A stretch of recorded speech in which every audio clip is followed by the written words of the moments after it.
Selamat malam Aumania. Selamat datang di Midnight Live. Sebelumnya kami keluarga besar Midnight Live dan Metro TV mengucapkan turut berduka cita atas tragedi kecelakaan kereta di stasiun Bekasi Timur.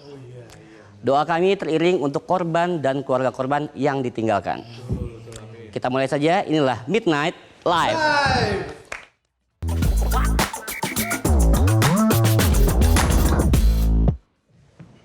Ya, malam ini kita akan bahas soal Just Tip. Bukan Just Tip merchandise K-pop atau Just Tip skincare. Tapi Just Tip anak alias daycare. Oh, titipan. Namanya aja care. Harusnya kan peduli. Tapi ini malah menyakiti. Bayangin nih ya. Orang tua nitipin anak ke daycare itu buat diurus, disayang, dijaga, malah disiksa dan dianiaya. Anaknya bukannya bahagia malah trauma. Padahal kan bayar daycare itu nggak murah. Orang tua nitip anak ke daycare itu biar tenang, kerja nggak kepikiran. Lah ini malah nambah pikiran. Udah stres diteleponin atasan, ditambah nih anak dapat penganiayaan. Jadi begini ceritanya, ada daycare namanya Little Aresa. Lokasinya di Umbul Harjo, Yogyakarta. Tiba-tiba viral tuh. Bukan karena missnya ramah-ramah, tapi karena missnya suka bikin ortu marah-marah. Mereka ketahuan menganiaya anak-anak yang dititipkan. Kasusnya dibongkar sama salah satu karyawan baru. Ya mungkin dia shock kan, lihat kelakuan miss-miss yang kayak iblis. Mungkin dalam hati dia mikir, ini daycare kok nggak care sih.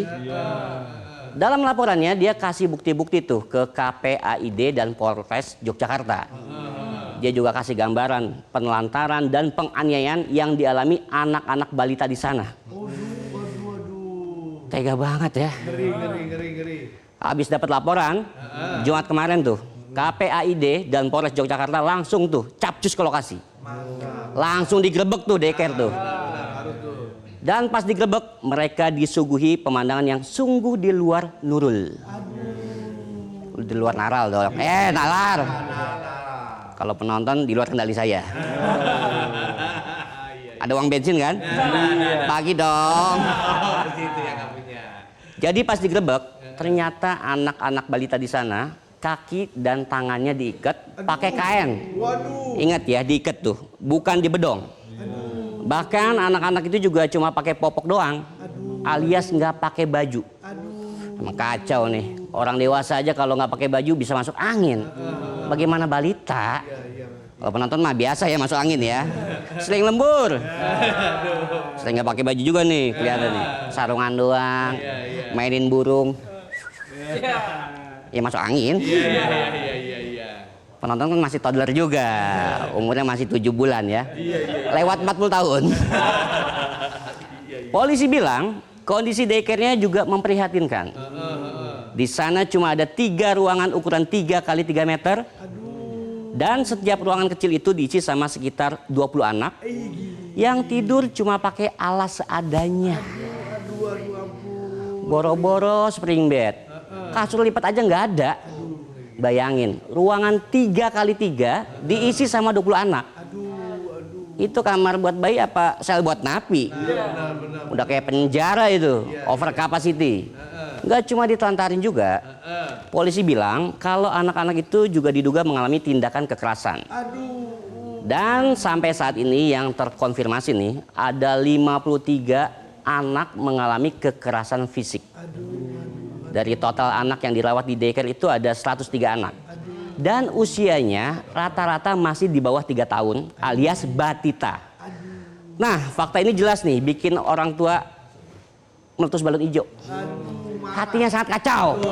Pasti marah. Anak 3 tahun kan lagi lucu-lucunya. Senakal apa sih mereka? Jangan kan dipukul. Dipelototin juga nangis tuh bocah. Kalau penonton nih, dipelototin, melototin balik. tatap mata Ojan. Setelah kasus ini viral, para orang tua tuh ngaku kalau sebenarnya ada beberapa hal yang mustahil dan hil yang mustahil. Apa tuh? Misal, anak berangkat wangi, kulit mulus, nggak ada noda, nggak ada luka. Lah pas pulang, kok tiba-tiba badan lebam-lebam. Bahkan ada yang luka. Kan kalau dipikir nggak mungkin kan ya. Anak-anak, iya nggak mungkin ya. Anak-anak tiba-tiba luka, tiba-tiba lebam. Betul. Masa bocah 3 tahun tawuran di daycare? Nggak akal masuk. Iya benar ini. Nggak masuk akal. Jadi ada salah satu orang tua cerita nih. Dia sempat nemuin nih kondisi kedua tangan anaknya melepuh. Pas diminta soal kejelasan soal ini nih, kenapa nih melepuh? Pihak daycare cuma bilang kalau anaknya kena cacar air. Lah, kalau langsung percaya sih aneh juga sih. Cacar air kan ada gejalanya, nggak keluar tiba-tiba. Lagian ini bikin alasan kok nggak riset. Bohong aja salah tuh orang tuh. Orang tua lain juga cerita tuh. Kalau sejak dititipkan di daycare Little Aresa, anaknya jadi sering sakit. Beberapa anak bahkan sampai mengidap pneumonia. Tahu nggak? Gangguan paru-paru. Miris. Gimana nggak sakit paru-paru? Udah tidur di lantai, nggak pakai baju lagi. Jadi sebel juga gue. Iya pastilah. Bahkan ada laporan pas anak-anak nangis atau dianggap nakal, mulutnya dibekep. Dan ada juga yang disekap, dikunci di kamar mandi sama pengasuhnya. Anak-anak itu juga dibiarin lapar, dibiarin aus, nggak dikasih makan sama minum yang layak. Padahal nih, ada kata salah satu orang tua tuh, tiap hari anaknya selalu dibekelin makanan bergizi. Nggak pakai tray sih, oke bergizi kan. Anehnya, anaknya pulang selalu dalam kondisi lapar dan lesu. Ternyata bekalnya malah dimakan sama pengasuhnya. Bisa di. Bab, jujur, kelakuannya kayak setan. Benar. Setan aja nggak gini-gini amat. Minder setannya. Hingga akhirnya orang tua juga ngaku kalau anaknya jadi banyak drama. Setiap kali mau dianterin ke daycare. Tapi saat itu orang tuanya masih positive thinking kan. Mereka mikirnya tuh si anak tuh nggak mau pisah sama orang tuanya. Orang tua juga bilang tuh awalnya mereka percaya nih sama daycare Little Aresa nih. Karena promosinya bagus. Google reviewnya oke. Dan harganya terjangkau. Makanya tuh para orang tua langsung tertarik tuh. Tapi ternyata semua yang dijanjiin itu cuma ngibul. Jangankan dijagain, dikasih makan aja kagak.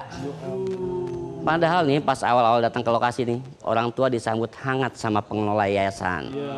Pengasuhnya juga sopan, halus, lemah lembut. Bajigur, boro-boro halus. Kelakuannya tuh kayak makhluk halus tuh. Benar, kejam. Mukanya sopan, kelakuannya kayak setan. Iya. Pas ditelusuri tuh, ternyata daycare Little Aresa ini nggak punya izin operasional. Komisioner KPAI Dia Puspitar ini bilang, selama ini emang banyak daycare bermasalah yang orientasinya cuman cuan. Nggak pernah taat sama aturan. Kasus daycare kali ini juga agak beda nih sama kasus daycare lainnya yang bermasalah tuh. Seperti yang di Depok sama Pekanbaru kan. Jadi si Budia ini bilang, kasus di Little Aresa lebih terstruktur sistematis.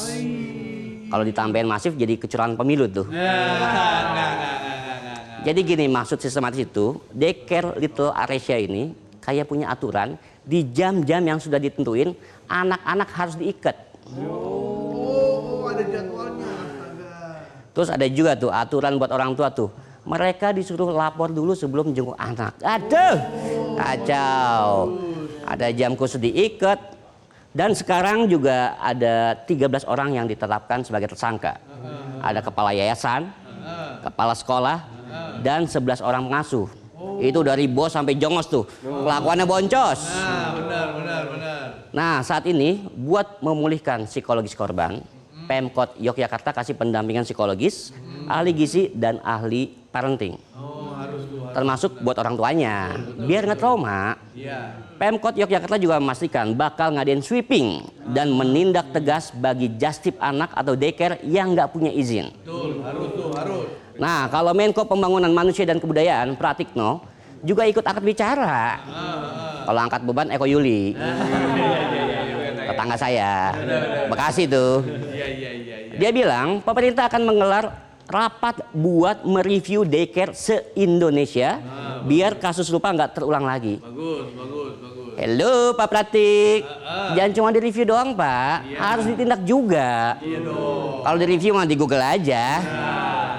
Jadi orang tua di zaman sekarang itu tantangannya luar biasa. Betul. Udah cari cuan, bayar tagihan, diselingkat teman, diteror atasan. Masa nitipin anak masih aja nggak aman? Benar.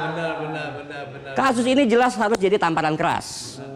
Ruang aman dan ramah anak itu tanggung jawab kita semua. Betul. Jangan sampai nih ada daycare bodong yang bebas beroperasi.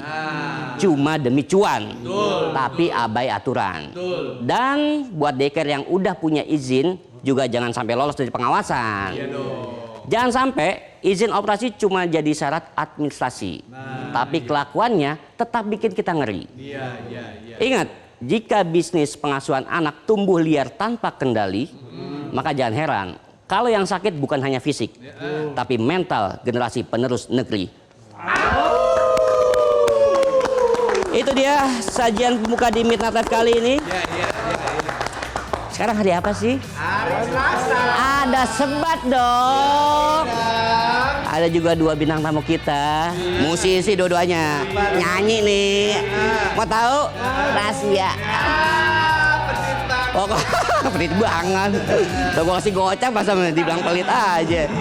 Dah, jangan kemana-mana, tetaplah di Midnight.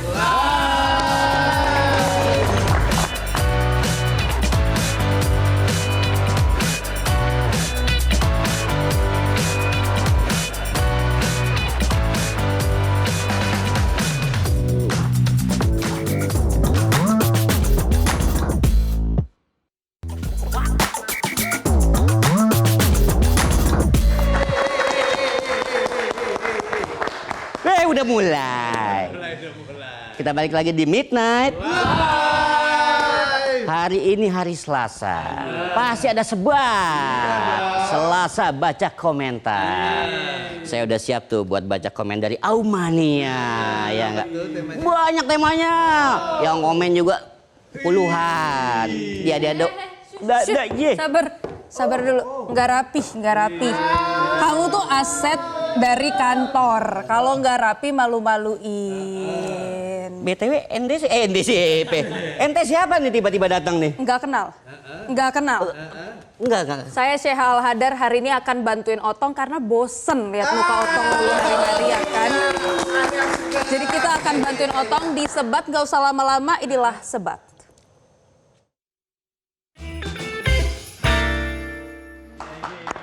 Duduk. Duduk di mana? Di mana duduknya? Di sini. Di sini. Galak banget. Gak sopan banget. Ini ibu kos apa kohos nih? Debt collector. Kohos saya. Kohosnya kohos. Kokohos berarti ya. Kohos ini. Mau temenin aku nih baca sebat nih? Iya, hari ini biar gak bosan. Iya. Kasihan Aumania di rumah ngelihatnya muka kusut Otong Bungu gitu Aduh. kan. Biar mukanya cerah sehari-hari. Nggak kusut, ini belum disetrika aja. Saya setrikain mau? Jangan dong. Jadi aniaya saya. Aduh. Kita sebat nih Kita jadinya. sebat hari ini, kita bacain komentar dari netizen yang udah komentar. Tapi siapa duluan ini yang mau ngomong? Kita lihat dulu temanya apaan.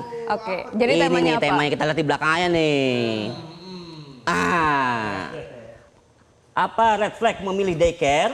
Lebih baik titip di daycare atau di rumah sama keluarga atau neni? Neni. Sehat waktu kecil dititipin apa dirawat sendiri tuh? Saya dulu yang gratisan, titip ke nenek. Wah. Kalau Otong dulu dilepas aja gitu. Saya lahir aja di download. Dilepas aja, nyari Dilepas. makan sendiri. Pantes gedenya begini. Iya itulah pokoknya. Kita baca aja ya komentar Kita baca dari aja, Aumania siapa ya. duluan yang mau baca? Kamu dulu deh kayaknya. Aku dulu, baik. Yang pertama ada dari Grey Norton 7. Titip ke kakek atau nenek aja kalau ada. Biasanya orang berumur kan memang suka banget main sama anak kecil. Karena suka diajak main dan memang suka ngajarin sesuatu yang baru buat cucu tercintanya. Sama kayak sehat tadi berarti. Bener, alias ya orang tuanya ya sekalian biar gratis gitu Iya kan sama juga, nenek. ya. Terus dulu dikasih makan apa sih sama kakek nenek? Kayaknya nggak dikasih makan. Dikasih makan yang tentunya sesuai sama makanan anak kecil dong. Nggak boleh yang aneh-aneh. Jangan dikasih yang berbahaya. Iyalah, bener tuh. Lanjut di komen kedua nih ada dari @nuberdimas. Wah panjang juga nih. Bisa 3 segmen sendiri nih. Dulu semasa gua kecil, gua nggak pernah dititipin di daycare atau gimana gitu. Ya pokoknya langsung masuk sekolah dari KB dulu. Kalau saran gua sih lebih aman bersama keluarga. Karena keluarga adalah hal yang paling utama dalam hidup. Sama seperti lagu harta yang paling berharga adalah keluarga. Nah itu dia. Tunggu dulu, ini bukan keluarga cemara tapi keluarga cemana. Cemana ini? Masa anaknya harus mengalami kekerasan sejak dini? Apa nggak bahaya dititipin di daycare? Di dalam lingkup keluarga kita belajar banyak hal, mulai dari sosialisasi, berdoa yang baik dan benar sesuai dengan agama dan kepercayaan masing-masing, bersalaman dan lain-lain. Belum tentu orang yang ngejaga kita di daycare itu baik. Jangan cuma dilihat dari luarnya aja, tetapi juga lihat dari dalamnya seperti apa. Karena kita tidak tahu apa rencana Tuhan kepada kita sendiri. Dan gue juga bilang terima kasih kepada kedua orang tua gue yang sudah ngerawat gue dari kecil sampai segede gaban ini dengan sepenuh hati. Segede gaban. Ini netizennya rajin banget, ngetik panjang banget ya. Iya. Luar biasa loh. Ya, mengantuk dia. Bisa disuruh buat naskah buat Midnight Live Ya besok next time bikin buat monolog ya dia ya. Oke, kita ke komen selanjutnya ada dari Teguh P. Setiawan. Jujur kalau ditanya lebih baik di daycare or di rumah, sebenarnya tergantung kondisi keluarga. Kalau daycare bisa bantu sosialisasi anak, kalau di rumah bisa lebih profesional dan fleksibel. Yang penting bukan tempatnya, tapi kualitas pengasuhan and rasa aman anaknya. Maka pilihlah yang anak nyaman dan ortunya tenang. Wahai jiwa-jiwa yang tenang. Ini puitis. Kalau juga. tadi rajin nulis, sekarang puitis. Boleh juga Teguh tuh. Yang penting tenang. Iya. Lanjut nih dari @Eria Ananda. Tergantung si konsihmin. Kalau pengalaman tetangga sih anaknya dititipin ke adik saya, sekalian adik saya kerja di angkringan. Waduh. Ya sekalian jagain anaknya kalau yang punya angkringan lagi repot kalau ada pesanan. Tapi mau dititipin ke daycare, suster, keluarga atau tetangga, ya asalkan orang yang dititipin itu bisa amanah ya, nggak apa-apa Min. Lagian kalau ortunya memang sama-sama kerja demi kehidupan keluarga kan, ya demi anak-anaknya juga. Oh iya, kita kan kerja demi Demi anak. ya. Otong anaknya di rumah? Saya dititipin mertua. Sama kayak prinsip orang tua Anda. Betul. Gratis Lebih aman. sih ya. Jajannya lebih banyak. Kita ke komen selanjutnya dari Kospaksis. Kalau aku sih lebih baik di rumah saja alias diasuh oleh keluarga. Bisa onti Genzi ini. Bisa onti atau kakek neneknya serumah karena di daycare mungkin kita bisa beli dengan uang tapi tidak dengan cintanya. Dan cinta sesungguhnya adalah dari keluarga. Luar Benar biasa. sih. Cinta pertama kan keluarga ya. Benar. Kalau saya cintanya sekarang sama siapa nih? Sekarang sama Justin Bieber. Wah. Yang jelas bukan sama Otong. Kenapa nggak sama Justin Tiffany ya? Itu Dustin ya. Lanjut ya dari Etian RMD.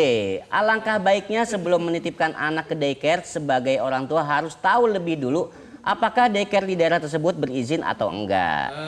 Dan bertanya kepada orang tua lain yang sudah pernah punya pengalaman menitipkan anaknya ke daycare.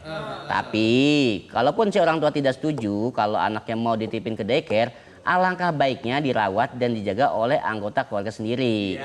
Terlebih orang tua.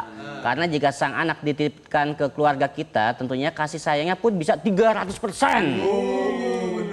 Kalau dititipkan di daycare takutnya malah kayak Anu dan ujung-ujungnya malah jadi korban. Oh iya. Benar, ini Tapi, izin paling penting ya. Iya, tapi baik juga yang bagus juga ya. Kita harus lihat itunya juga testimoni dari orang lain sebenarnya. Betul.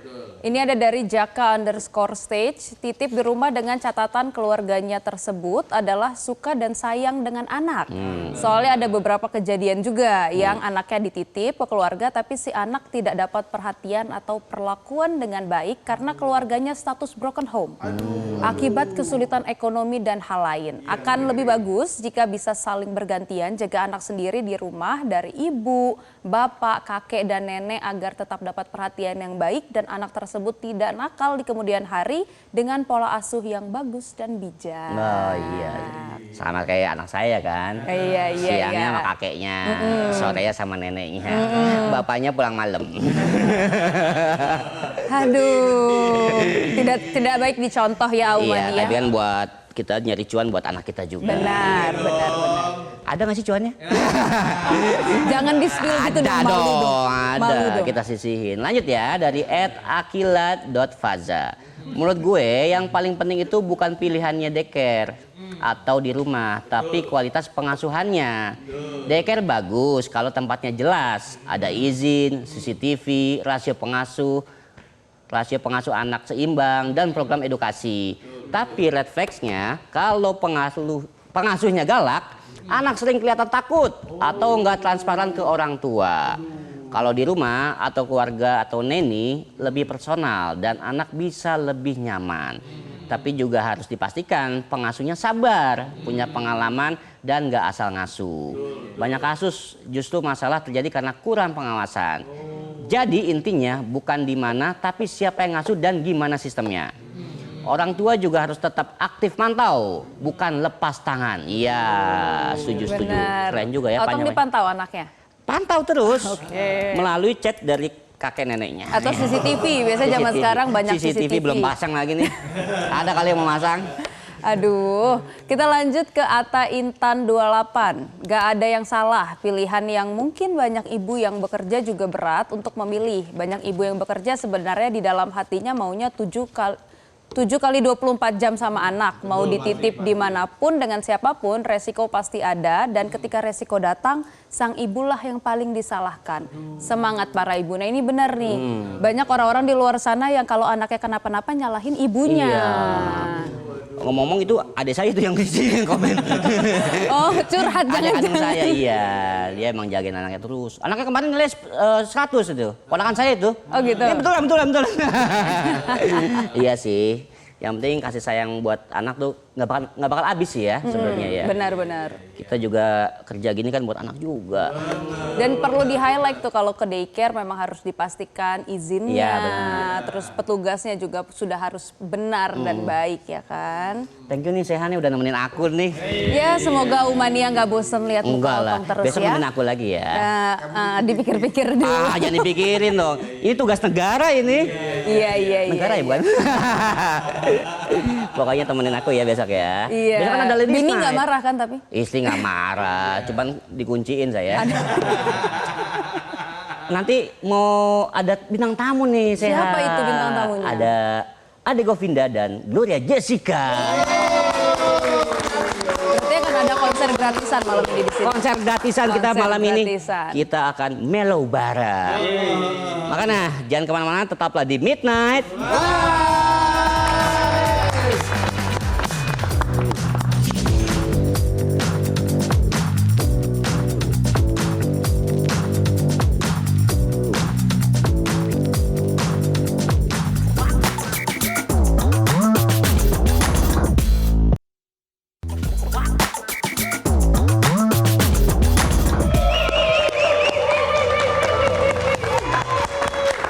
Sesuai janji saya tadi, kita akan mellow bareng. Ada Ade Govinda dan Gloria Jessica.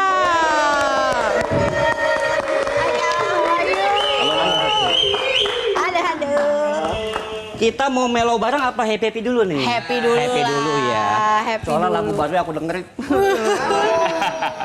I know. Ingat cicilan. Kok saya juga jadi kepikiran ya? Nah, Iya. jangan. Anda suami. Aman ya. Aman ya. Mas Ade apa kabar? Kita datang lagi sini nih. Iya. Kali ini bawa Gloria Jessica nih. Yes. Kayaknya Mas Ade lagi sibuk collab nih. Govindanya gimana? Govinda kan ada yang jadi bupati. Wah, Masih Menang nggak kemarin di penghargaan? Lanjut, masih. harus dibagi-bagi waktunya. Bagi-bagi waktunya. Iya. Waktunya kurang tepat kali. Kali ini collab sama Gloria Jessica nih. Ya. Katanya emang udah lama banget memimpikan collab ini nih. Ya, betul sekali dari 2018. Iya. Kenapa tuh? Kayak, wah ini suaranya pas banget sama idealisme gua nih atau gimana? Ya, betul. Jadi aku ngelihat pertama kali Glow Jazz rilis single dulu, judulnya Dia Tak Cinta Kamu itu setelah satu ajang ya, The Voice. Iya, The Voice, betul. 2016. Aku sangat terkesima dengan suaranya dan menurutku suara Glow Jazz ini adalah salah satu suara yang sangat cocok untuk melodi-melodi laguku. Dan akhirnya kita ngobrol, tapi memang waktunya belum tepat banyak. Akunya sibuk, Glow Jazz-nya juga sibuk. Akhirnya di tahun lalu lah kita akhirnya bertemu. Akhirnya ketemu tahun lalu. Tahun lalu. Lo aja juga selama itu tetap komunikasi atau pas tahun lalu tetap komunikasi? Tapi kita dari sosial media ya Kak Ya, ya, betul sekali. gitu dari sosial media akhirnya janjian untuk bertemu akhirnya terus abis itu kita ngobrol panjang dan itu untuk pertama kalinya aku mendengarkan sebuah demo yang ditawarkan bukan dari sesuatu yang di play dari device tapi langsung ambil gitar terus dia mainin. Wih, gimana rasanya langsung sama Adi Langsung begitu Govinda? keluar. Coba ya aku nyanyiin aja tapi ya ini soalnya belum direkam. Tapi aku jelek udah, aku bilang. enggak loh, langsung. Udah langsung kebayang dari liriknya udah cinta memang misteri. Notasinya udah begitu aku langsung tenggelam lah sudah. Aku ngerasa oke dari notasi pertama dari lirik pertama aku udah yakin oke kolaborasi ini pasti dan harus kejadian. Kenapa sih selain ini ya unik ya, aku juga denger kan unik banget. Kalau kalau Glow Jazz, Glow Jazz Ya. pas ya siapa sih sebenarnya yang nggak mau dipinang Betul. oleh Ade Govinda? Betul. Apakah cuma itu alasannya atau ada yang lain? Kalau aku tuh anak yang termasuk suka ngulik, suka nanya gitu ya. Memang Bulut ini suka gitu. Kadang berkontra ini ya, kontra dengan lagunya yang Lagu sangat yang tenang. dibawakan. Tapi padahal saya tuh lumayan cerewet orangnya gitu. Tapi akhirnya aku selalu penasaran dengan sosok Kak Ade. Makanya waktu pertemuan pertama juga banyak ngobrol Ya, ya, betul bagaimana perjalanan musik. Dan kebetulan kan Kak Ade juga sebagai A&R waktu itu. Waktu itu aku belum jadi A&R ya. Ya, betul. Gitu. Sekarang dia sudah Nah A&R sekarang juga. makanya kayaknya aku ngerasa sang pencipta dan semesta ini memang sepertinya sudah menakdirkan untuk kolaborasi ini terjadi Ya, betul. di fase yang sangat tepat gitu. Ketika aku juga baru per November kemarin jadi A&R, kalau Kak ada di My Music aku di Fast Music gitu. Jadi kolaborasi antar dua A&R nih. Gitu. Mungkin pertama kali kali di Indonesia. Oh ya? Ya. Gitu. Kami bertanggung jawab dengan artis-artis kami, Iya, tapi iya, kami iya. juga tetap melakukan Berkarya. musik kami. Gitu ya. Sebenarnya kalian kan sebenarnya berkolaborasi sama banyak musisi kan. Apa yang ini kayak gue klop banget nih sama Ya. Ade, Mas Ade juga sama Glow, kayak gue emang klop banget sih. Karena aku Taurus, dia Cancer. Jadi jadi klop. Benar. Zodiak. Iya, itu juga. Benar betul. itu Betul. benar sekali. Ngaruh. Betul. Ngaruh. Percaya apa kalian? Iya, Zodiak ini. papaku tuh Taurus. Oke, iya. Makanya ketika ngobrol sama Kak Ade dan aku lihat beliau tuh ngatur waktunya, schedule-nya, disiplinnya, itu aku kayak ngeliat papaku dan papaku pasti lagi nonton ini. Halo Pak. Mama juga ya, halo mamaku Libra. Jadi aku juga tahu dengan penuh pertimbangan tapi juga dedikasi yang sangat tinggi. Kolaborasi yang tepat. Nah, kalau aku kebetulan Cancer, si penyabar tukang mengulik ya, tukang pendengar yang baik mudah-mudahan. Sensitif. Ya, sensitif betul dan peka. Makanya setiap kali Kak Ade kayak seperti karya ini tuh aku selalu nanya, Kak lagu ini tentang apa gitu. Gitu. Bahkan saking sensitifnya pas nonton video klip itu sampai nangis ya. Betul, Ya, betul sekali. betul. Karena di music video itu yang mungkin kawan-kawan semua bisa lihat juga di YouTube udah ada. Itu memang ada satu scene di mana yang pas lagi teriak tuh kita udah tahu tuh udah mendekati Ya, akhir betul. syuting tuh gitu. Aku penasaran, akhirnya aku dan Kak Ade lihat scene untuk preview scene tersebut. Tapi yang bikin aku shock adalah ternyata kejadian tersebut, visual tersebut pernah terjadi di kehidupan aku juga. Dan ini semua tidak pernah aku ceritakan ke Kak Ade ataupun ke Ya, betul sekali. Kak Bagus Tresna selaku director dari music video tersebut gitu. Emang sedalam apa sih lagu Terbelah Terbelah Jadi Dua ini? Dalam. Dalam Apa banget. artinya lagu ini? Sepertinya terbelah jadi dua ini dari judul aja udah sangat jelas ya. Sesuatu yang terbelah jadi dua sangat menyakitkan, sangat mengecewakan. Dan terkadang ketika kita berada dalam kesesakan dan kecewaan yang sangat besar itu, kita nggak bisa meluapkannya gitu. Nah, disinilah aku rasa lagu Terbelah Jadi Dua hadir untuk kita yang sedang dalam posisi tidak bisa meluapkan kekecewaan tersebut, tidak bisa marah, tidak bisa ngapa-ngapain ketika mendengarkan ini, semoga bisa mewakili perasaan itu. Gitu. Karena terbelah bagi dua belum tentu adil ya, karena ada yang ya belum tentu setengah-setengah ya kan. Bisa aja saya.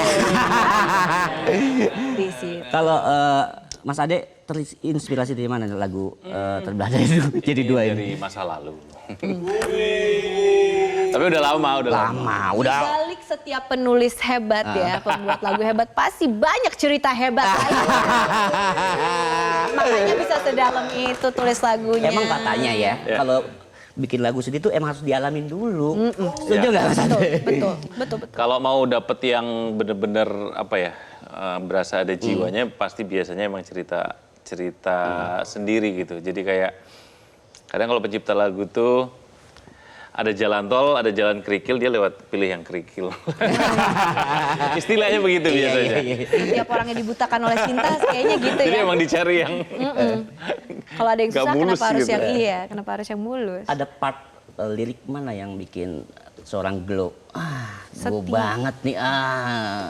Setiap dari awal sebenarnya cinta memang misteri karena setiap cinta itu membuat kita benar-benar mempertanyakan segala sesuatu ya. Kita nggak bisa nebak arah percintaan ini apakah akan pasti ke arah yang kita harapkan gitu. Tapi setiap bagian akhir ketika jiwaku rusak karenamu, batinku luka karenamu, itu menurut aku udah konklusi yang karena lo gue hancur gitu. Nih cowok-cowok nih. Cowok-cowok. Iya sih ini cowok-cowok semua. Jangan suka nyakitin salah, cewek. banyak perempuan juga meremukan hati para lelaki ya. Iya juga, buat dia juga dah. Kalau Mas Ade ada part yang favorit atau yang paling nyentuh?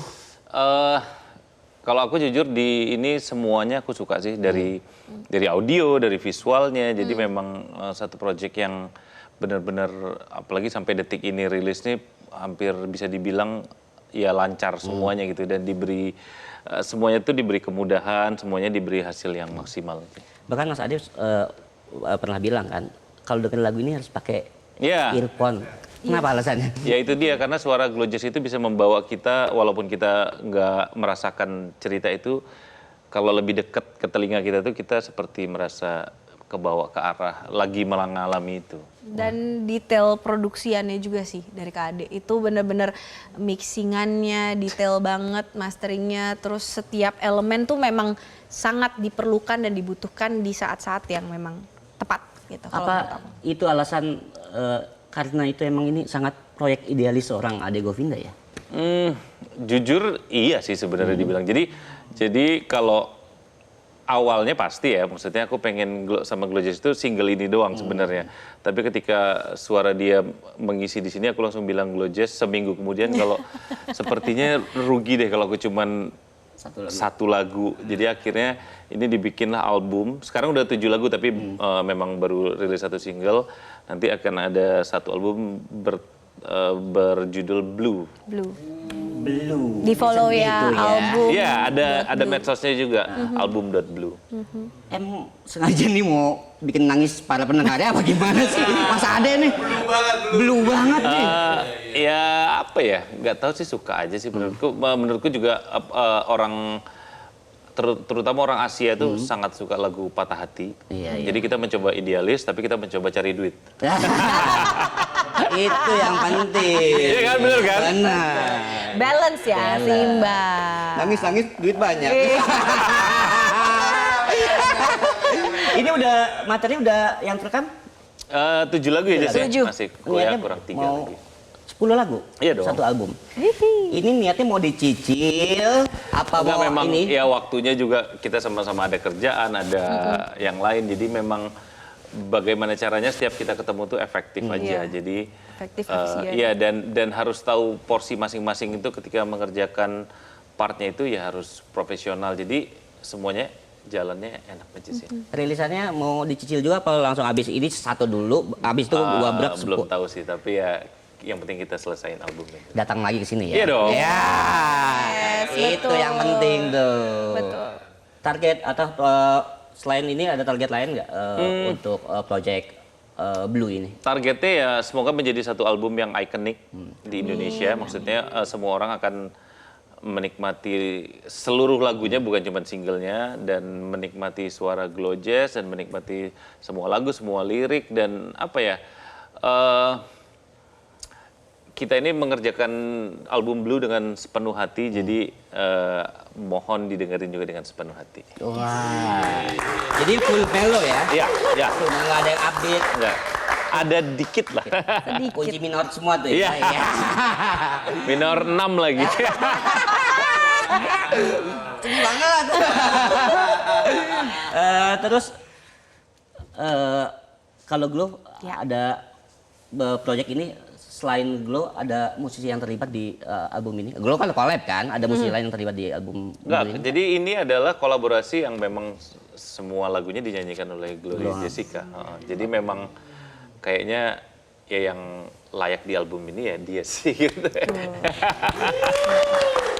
Kok betul sih? Gitu. Tiba-tiba latah betul. Ih, cuman ya. Terima kasih Kak Ade. Terima kasih. Tadi kita shout out ke Kak Barsena juga. Oh iya. Iya. Vokal produced by Iya, Kak, vokal produced. ya vokal Betul directed sekali. by Kak Barsena. Itu juga Udah gak best. sabar kan nih dengerin lagunya. Penasaran? Marketing? Pemasaran itu. Silakan bersiap-siap. Terima kasih. Mas Ade dengan Kak Glow. Ini pertama kalinya di TV ya? Betul. Iya. Benar. Betul. Kak Ade tadi udah nge-spill udah berapa streaming nih dari 17 April? Udah berapa stream yang dengerin lagu ini? Di Spotify sudah 230.000. Hampir 1/4 juta. Alhamdulillah. Baru di Spotify. Belum yang di musik apa ya? Sama yang lain. Langsung aja kita dengerin ya. Ini dia, Ade Govinda dan Gloria Jessica.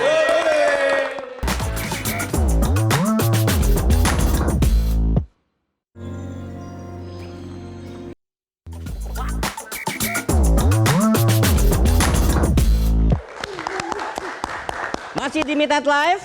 Tadi kita udah melo bareng Ade Govinda dan juga Glow Jazz. Suaranya ikonik banget ya, bikin hati bergetar. Iya, mau nangis. Cengeng banget lu. Nah, di segmen ini kita juga punya informasi yang ikonik nih. Jadi, demam sequel film ikonik The Devil Wears Prada udah sampai kota kelahiran brand Prada di Milan sono, Italia. Milan jadi background film yang bercerita tentang kisah Miranda Presley dan majalah Runway. Demam The Devil Wears Prada ternyata nggak cuma di layar lebar. Dunia fashion kelas atas juga dirasakan warga dan wisatawan di Milan. Ya minimal euforianya ini ngobatin warga Italia. Soalnya kan timnas Italia nggak lolos Piala Dunia. Oh, nyampe situ. Ini dia informasinya.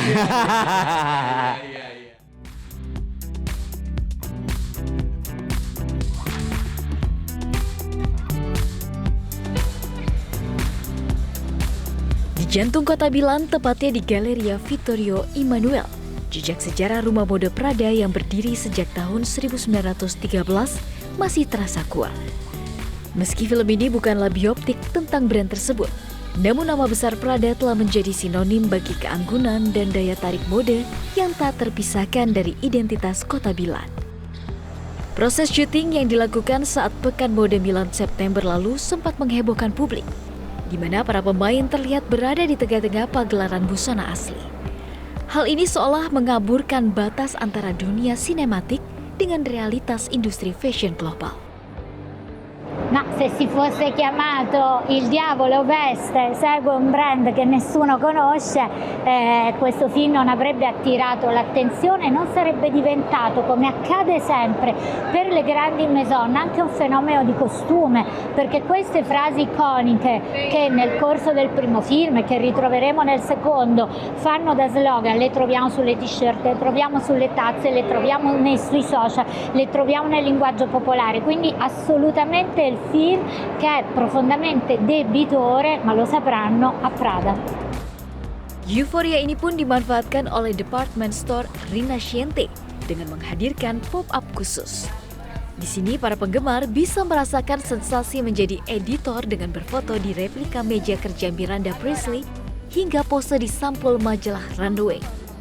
C'è molta attesa e sicuramente Milano vuole sentirsi protagonista. L'anteprima di questo film sicuramente ha già creato desiderio, un po' un desiderio che negli ultimi mesi nel mondo della moda si era spento, invece stiamo vedendo che tutti i clienti sono veramente in attesa e c'è un grande fermento per vedere cosa la moda esprimerà nuovamente. Bagi warga lokal, kehadiran film ini bukanlah sekedar hiburan, melainkan pengakuan atas posisi Milan sebagai pusat kreativitas. Dengan kembalinya Meryl Streep dan Anne Hathaway, The Devil Wears Prada 2 membuktikan bahwa di Milan, fashion bukanlah sekedar latar belakang, melainkan inti dari sebuah cerita. Metro TV